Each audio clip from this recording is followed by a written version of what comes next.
Her i Danmark sker der en affolkning, da der kun fødes 1,5 barn per par. Derfor skal Danmark have en affolkningspolitik.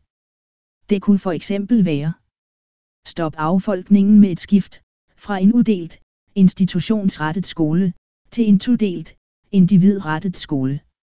Foretræder for Folketingets Børne- og Undervisningsudvalg, 28. september 2023.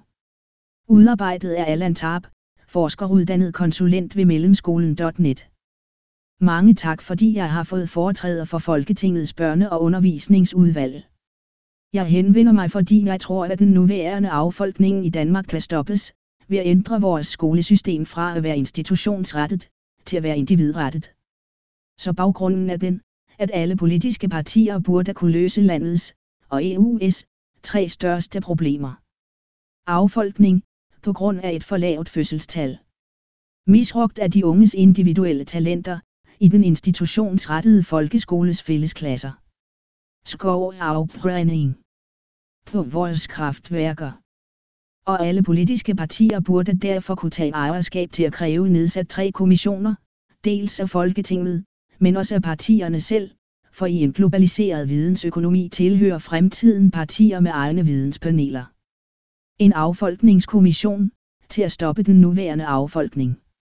En OECD-ledet skolingskommission, til at gøre børn trygge og unge selvhjulpne. En energikommission, til at sikre en stabil og billig elleverance. Den danske skole adskiller sig på alt for mange områder fra andre lande. Den danske skole er en udelt enhedsskole efter sovjetisk model, hvor resten af verden har todelte skoler, en primærskole for børn og en sekundærskole for unge. Den danske skole bruger ikke som andre lande trygge og varme hønemorlærere de første skoleår. Den danske skole bruger modsat resten af verden næsten ingen skriftlige prøver, kun dumpefri mundtlige prøver. Den danske skole bruger termins karakter, der kun må medtage aktivitet ugen før, og ikke i terminen. Den danske skole har modsat resten af verden ingen læreruddannelse på universiteter. Folkeskolens lærere, og for mange vikarer, er uddannet udenfor. Og gymnasiets lærere modtager kun faglig uddannelse. Bestågrænsen ved afgangsprøven i matematik er meget lav, blot 16% i folkeskolen, og 25% på gymnasiet. Stamklassestævnsbåndet har 10 veldokumenterede plager: støj, mobning, fravær, bundkarakter, snyd, druk, flugt til privatskoler, vikarer, mistrivsel, da pigerne ringeagter drengene, der er 2 år bagud i modenhed, samt en affolkning med et for lavt fødselstal. En affolkningskommission skal stoppe vores affolkning, der ugentlig fjerner ca. 10.000 hænder fra arbejdsmarkedet, på grund af et alt for lavt fødselstal på 1,5 barn per par, som betyder et barn i næste generation, altså en halvering på 50 år.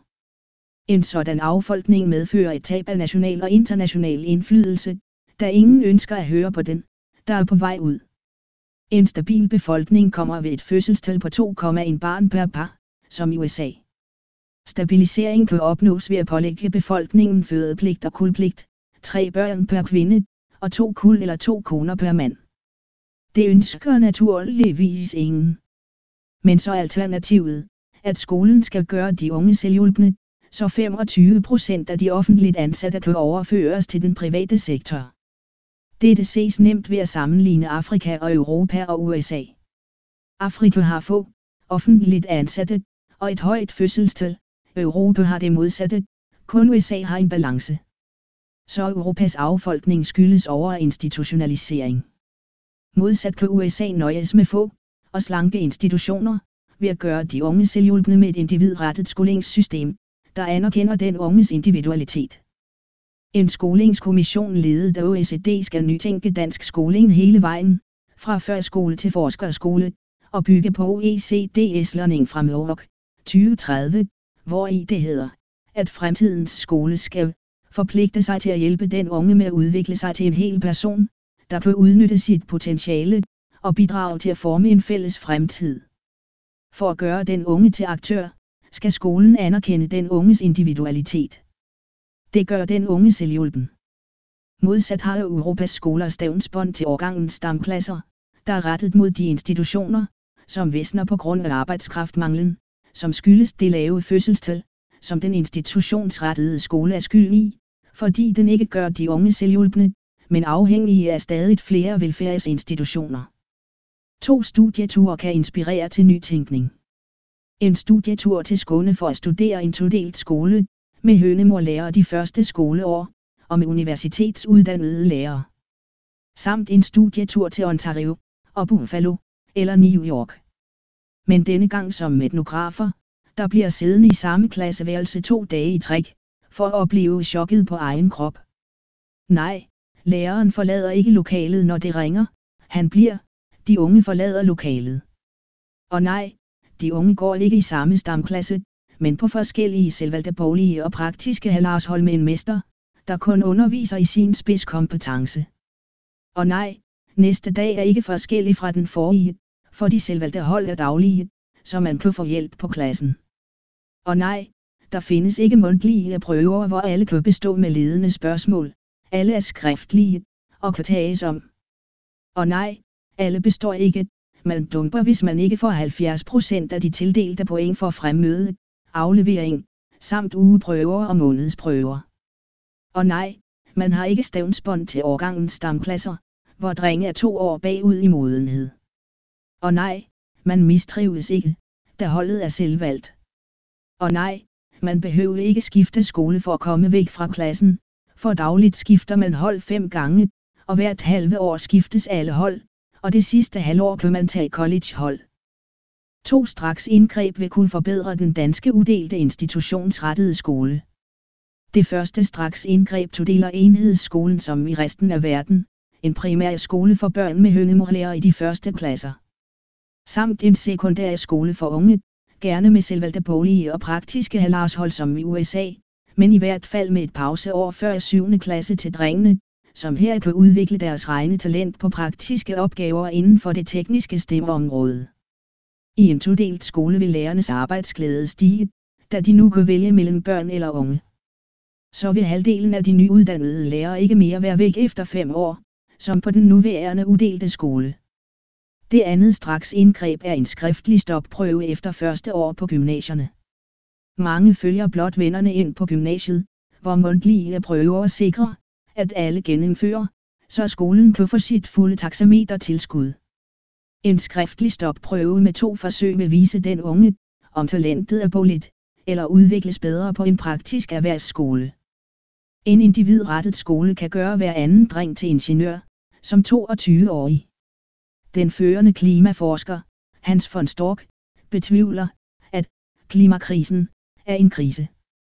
I sin bog om menneske-klimakomplekset skriver han, at klimaforskningen blot er en samling af meninger, men ikke en videnskab, da den ikke kan lave forsøg.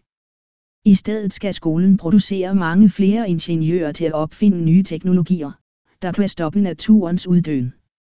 Så også klimaet får nytte af, at EU's institutionsrettede embedsskoler erstattes af en fælles europæisk-amerikansk skole, der er individrettet, og som producerer ingeniører i samarbejde med de teknologiførende amerikanske skoler, så de unge frit kan vælge mellem praktiske og teoretiske matematikhold, på begge sider af Atlanten.